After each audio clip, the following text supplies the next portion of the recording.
கர்த்தருடைய பரிசுத்த நாமத்திற்கு மகிமுண்டாகட்டும். ஆண்டவராகிய இயேசு கிறிஸ்துவின் நாமத்தினாலே அன்பு கர்த்தருடைய பிள்ளைகளாகிய தங்கள் அனைவருக்கும் ஸ்வீட் ஊழியத்தின் சார்பாக வாழ்த்துக்களையும் ஸ்தோத்திரங்களையும் தெரிவித்துக் கொள்கின்றேன். அப்போஸ்தலனாகிய பவுல் பிலிப்பியருக்கு எழுதின நிருபம் 2ஆம் அதிகாரம் 16வது வசனம். பிலிப்பியர் 2ஆம் அதிகாரம் வசனம் 16. எல்லாவற்றையும் முறுமுறுப்பில்லாமலும் தர்கிப்பில்லாமலும் செய்யுங்கள். எல்லாவற்றையும் முறுமுறுப்பில்லாமலும் தர்கிப்பில்லாமலும் செய்யுங்கள். என் அன்பு கடவுளுடைய பிள்ளைகளே, அனுதினமும் நம்முடைய வாழ்க்கையில் நாம் சந்திக்கின்ற அநேக காரியங்கள் மிகுந்த மனக்கவலையை அல்லது கோபத்தை, வருத்தத்தை நமக்கு உண்டாக்குகிறது. அப்படிப்பட்ட சூழ்நிலையில் நாம் என்ன செய்கின்றோம்? இந்த 2 காரியத்தை, அதுவும் குறிப்பாக கிறிஸ்தவர்கள் மிக எளிதாக செய்து விடுகின்றார்கள். ஒன்று, எதற்கெடுத்தாலும் முறுமுறுக்கிறது. இந்த முறுமுறுப்பு என்பது வெளியே சத்தமிட்டு பேச மாட்டார்கள், கோபமாக எந்த காரியத்தையும் பேச மாட்டார்கள். ஆனால் உள்ளத்திலேயே அல்லது மனதிலேயே அல்லது மிகுந்த மெல்லிய சத்தத்தில் அவர்கள் சில கசப்பான காரியங்களை பேசிக்கொண்டே இருப்பார்கள். இது எதனுடைய வெளிப்பாடு? ஒரு விதமான திருப்தியின்மையின் வெளிப்பாடை அது காண்பிக்கின்ற ஒன்றாக இருக்கின்றது.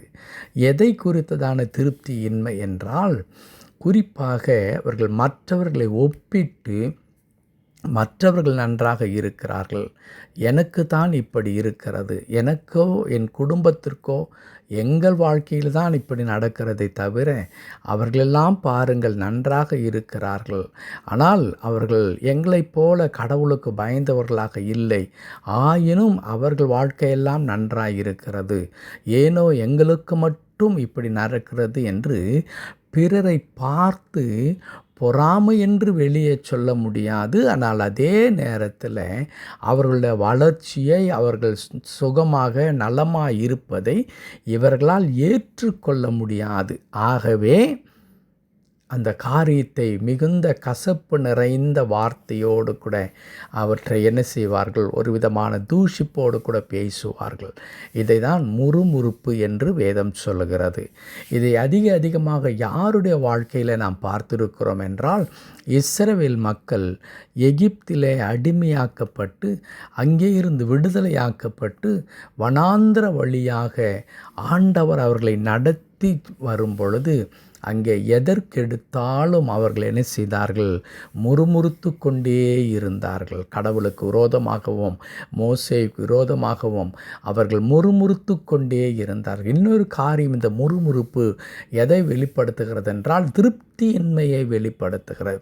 தங்களுக்கு எவ்வளவு இருந்தாலும் கூட மற்றவர்களை ஒப்பிட்டு பார்த்து அவர்களைப் போல் எனக்கு இல்லை என்று சொல்வார்களே தவிர, ஆனால் கடவுள் தங்களை எவ்வளோ அழகாக நடத்தி வருகின்றார் என்கிறதான எண்ணம் துளியும் அவர்களுக்குள்ளாக வரவே வராது. இது இஸ்ரவேல் மக்களுடைய வாழ்க்கையில் அதிகமாகவே காணப்பட்டது. செங்கடலை பிளந்து ஆண்டவர் அற்புதமாக கொண்டு வருகின்றார். அடிமையாய் கிடந்தவர்களை வாக்குத்தத்தம் கொடுத்து பாலும் தேனும் ஓடுகிற இடத்திற்கு நான் உங்களை கொண்டு போகிறேன் என்று சொல்லுகிறார். இவ்வளவு காரியத்தை சொல்லியும் கூட அவர்கள் என்ன செய்கிறார்கள்? நாங்கள் எகிப்தில் இருந்திருந்தால் நன்றாயிருந்திருக்கும் என்று சொல்லி எங்கே அடிமையாக கடந்தார்களோ அந்த இடத்தை குறித்தே அவர்கள் பேசுகிறார்களே தவிர, இப்பொழுது ஆண்டவர் எவ்வளோ அழகாக இவர்களை வழிநடத்தி கொண்டிருக்கிறார் என்பதை குறித்து நன்றி அறிதல் இல்லாதவர்களாக இருக்கிறார்கள். இரண்டாவதாக அங்கே கர்த்தருடைய வார்த்தை சொல்லுகிறது, தர்கிப்பு இல்லாமல் செய்யுங்கள். எதற்கெடுத்தாலும் வாக்குவாதம் செய்கின்றதை தான் இங்கே தர்கிப்பு என்று, தர்க்கம் செய்தல், வாக்குவாதம் பண்ணுதல்.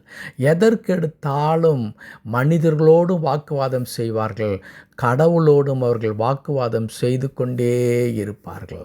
அன்பு கடவுளுடைய பிள்ளைகளே, கர்த்தருடைய பிள்ளைகளுடைய வாழ்க்கையிலே வேதத்தில் கூட இந்த காரியங்களை பரவலாக எல்லா இடத்திலும், குறிப்பாக நீதிமான்களாக தங்களை கருதுகிறவர்கள் ஆண்டவரிடத்தில் இப்படிப்பட்டதான வாக்குவாதங்களை அவர்கள் செய்து கொண்டிருந்தார்கள். இவை இரண்டுமே கடவுளுடைய பார்வையில் எப்படி இருக்கிறது என்றால் அது ஏற்புடையதாக இருப்பதில்லை. ஆண்டவர் அதை பாவமாகவே பார்க்கின்றார். வேதத்தை வாசிக்கும் பொழுது முறுமுறுத்த ஜனங்கள் மீது கடவுள் கோபப்பட்டார் என்று சொல்லி நாம் வேதத்தில் வாசிக்கிறோம். ஏன் தர்கிப்பும் முறுமுறுத்தலும் ஏன் கடவுளால் ஏற்றுக்கொள்ள முடிகிறதில்லை என்றால், கடவுள் எவ்வளவு கிருபைகளை நன்மைகளை இவர்களுடைய தனிப்பட்ட வாழ்க்கையில் செய்தும் கூட அவற்றை குறித்ததான மன திருப்தி இல்லாமல் எப்பொழுதுமே மற்றவர்களை பார்த்தே வாழ்கின்ற மக்களாக இவர்கள் இருக்கிறார்கள். இவர்கள் ஒரு உண்மையை மறந்து போகிறார்கள். அது என்ன? கடவுள் ஒவ்வொருவரையும் ஒவ்வொரு விதத்தில் ஆண்டவர் நடத்தி கொண்டிருக்கின்றார். கிராமத்தில் அழகாய் சொல்லுவார்கள், இக்கரைக்கு அக்கரை பச்சை என்று சொல்லுவார்கள், இக்கரைக்கு அக்கரை பச்சை என்று சொல்லுவார்கள். ஒரு புறத்தில் இருந்து அண்ணாந்து பார்க்கும் பொழுது அந்த இடம் நன்றாயிருக்கிறது, நான் தான் இங்கே கஷ்டப்படுகிறேன் என்று சொல்லுகின்ற ஒரு எண்ணம். அங்கே போய் பார்த்தால்தான் அந்த இடத்தினுடைய உண்மை நிலை என்ன என்று தெரியுமே தவிர, இவர்கள் இங்கிருந்து கொண்டே எனக்கு ஒன்றுமே இல்லை, நான் கஷ்டப்படுகிறேன், எனக்கென்று இவை இல்லை அது இல்லை என்று சொல்லி எப்பொழுதுமே புலம்பிக் கொண்டிருக்கிற ஒரு நிலைமை. என் அன்பு கடவுளுடைய பிள்ளைகளே, கடவுள் ஒவ்வொருவரையும் அதிசயமாக அற்புதமாக அதுவும் வித்தியாசமாக ஆண்டவர் நடத்துகின்றார். எனக்கு இருக்கின்ற காரியம் மற்றவர்களுக்கு இல்லாமல் இருக்கலாம், மற்றவர்களுக்கு இருப்பதைப் போல் எனக்கு இல்லாமல் இருக்கலாம். ஆனால் ஒவ்வொருவரையும் பார்க்கும் பொழுது அவரவர்கள் வாழ்க்கையில் தனி சிறப்பான காரியங்களை கடவுள் கொடுத்து நடத்தி கொண்டே இருக்கிறார். அப்படியானால் கடவுளுடைய பிள்ளைகள் இதை மற்றவர்களை ஒப்பிட்டு நாம் முறுமுறுப்பதை நிறுத்திவிட்டு என்ன செய்ய வேண்டும்? ஆண்டவரே, என்னை அதிசயமாக நீ நடத்தி கொண்டிருக்கிறீர். ஆண்டவரே, என்னை நீர் அற்புதமாக நீ நடத்தி கொண்டிருக்கிறீர். இன்னும் என் தேவைகள் என்னவெல்லாம் இருக்கிறதோ, நான் எதையெல்லாம் விரும்புகின்றேனோ அதையெல்லாம் இன்னும் அதிகமாக எனக்கு செய்து கொடுப்பதற்கு கர்த்தாவே நீர் போதுமானவராக இருக்கிறீர். ஆகவே உமக்கு நன்றி செலுத்துகிறேன் என்று சொல்லுகிற வாழ்க்கையை தான் கடவுள் அதிகமாய் விரும்புகின்றார். ஆகவே தான் இங்கே பவுல் பிலிப்பி திருச்சபைக்கு சொல்லித் தருகின்ற ஒரு அற்புதமான ஆலோசனை என்ன? நீங்கள் எல்லாவற்றையும் முறுமுறுப்பில்லாமலும் தர்க்கிப்பில்லாமலும் செய்யுங்கள். என்றால் கடவுள் உங்களுக்கென்று ஒரு விசேஷித்த கிருபையை வைத்திருக்கிறார். என் அன்பு கடவுளுடைய பிள்ளைகளே, இன்றைக்கு ஒரு வேளை நம்முடைய வாழ்க்கையில் நான் இவ்வளவு கடவுளுக்கு பிரியமாக இருக்கிறேன், கடவுளுக்காக இதை செய்ய நான் முயற்சிக்கின்றேன், வாஞ்சிக்கின்றேன், கடவுளுக்காக தாராளமாக நான் எல்லாவற்றையும் செய்கிறேன்.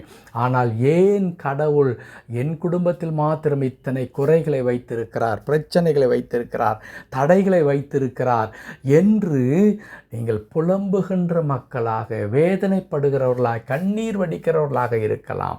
ஆனால் அன்பு கடவுளுடைய பிள்ளைகளே, உங்களுக்கென்று கடவுள் விசேஷித்த நோக்கத்தை, திட்டத்தை, ஒரு வழியை கடவுள் வைத்திருக்கிறார். இன்றைக்கு நீங்கள் பார்க்கிறதான இந்த அழுகையும் புலம்பலும் கண்ணீரின் பாதையும் வேதனையின் பாதையும் ஒரு இமைப்பொழுதிலே மாறி போகும். கர்த்தர் உங்களுக்கென்று செய்ய நினைத்தவைகளை அவர் ஏற்ற நேரத்தில் செய்து முடிக்கும் பொழுது. ஆகவே அன்பு கடவுளுடைய பிள்ளைகளே, ஜன்னலை திறந்து எதிர் வீட்டை பார்த்து, ஆண்டவரே அவனை நன்றாய் வைத்திருக்கிறீர், என்னை ஏன் இப்படி வைத்திருக்கிறீர் என்று இனி பேசாமல், ஆண்டவரே எனக்கென்று ஒரு அழகான திட்டத்தை நீர் வைத்திருக்கிறீர், அதை ஏற்ற நேரத்தில் நீ நிறைவேற்றுவீர், நான் பரிபூரணம் அடைவேன் ஆண்டவரே, அதற்காக உமக்கு நன்றி என்று சொல்லி பாருங்கள். நிச்சயமாக இதே பிலிப்பியரில் எழுதியிருக்கிறதான 4ஆம் அதிகாரம் சொல்லுகிறதே, எல்லா புத்திக்கும் மேலான தேவ சமாதானம் உங்கள் சிந்தையை காத்துக்கொள்ளும் என்று சொல்லி எல்லா சூழ்நிலையிலும் அப்படிப்பட்டதான ஒரு அழகான சமாதானமான வாழ்க்கை வாழ ஆண்டவர் உங்களுக்கு உதவி செய்வார். ஜெபிக்கலாமா? கிருபை நிறைந்த நல்ல ஆண்டவரே, நாங்கள் உம்மை நன்றியோடு துதிக்கிறோம், உமக்கு நன்றி செலுத்துகிறோம். என் தேவனாகிய கடவுள் எங்களுக்கு பாராட்டுகிற இந்த நல்ல கிருபைக்காக தோத்திரம் ஐயா. தாழ்த்தி தம்முடைய திருக்கரத்தில் அர்ப்பணிக்கிற ஆண்டவரே, தேவனங்களை ஆசீர்வதியும். நீர் எங்களை நடத்தி வருகின்ற பாதை எவ்வளவு மகிமை நிறைந்த ஒரு பாதையாக, ஆச்சரியமான பாதையாக இருக்கிறது ஐயா. பல நேரங்களில் அதை நாங்கள் உணர்ந்து கொள்ளாமல் ஆண்டவரே மற்றவர்களை ஒப்பிட்டு நாங்கள் முறுமுறுக்கின்றோம். அது உமக்கு மிகுந்த வேதனையை கொடுக்கிறது என்று இன்றைக்கு நாங்கள் தெரிந்து கொண்டோம். ஆகவே இனி நாங்கள் ஒரு நாளும் முறுமுறுக்கிறவர்களாகவும் எடுத்ததற்கெல்லாம் வாக்குவாதம் செய்கிறவர்களாகவும் இல்லாதபடிக்கு கடவுள் எங்களை ஆண்டவரை நடத்தி கொண்டிருக்கிற அந்த பாதையை நினைத்து உமக்கு நன்றி செலுத்தும்படியான கிருபைகளை தாரும். ஏதாகிலும் நாங்கள் மாற்ற வேண்டும் என்று விரும்பினால் அது உம்மிடத்திலிருந்து வரத்தான் முடியுமே தவிர நாங்களே எங்களை மாற்றிக்கொள்ள முடியாது ஆண்டவரே. ஆகையினால் சகல ஆசீர்வாதத்திற்கும் ஊற்றும் காரணமாகிய உம்மை நோக்கி நாங்கள் மனமகிழ்ந்து துதிக்க ஸ்தோத்தரிக்க என்னால் உமக்கு நன்றி உள்ளவர்களாக இருக்க கர்த்தர் எங்களுக்கு கிருபை தாரும். தொடர்ந்து பொறுப்படுத்திக் கொள்ளும் மீட்பர் நாமத்தில் பிதாவே. ஆமென், ஆமென்.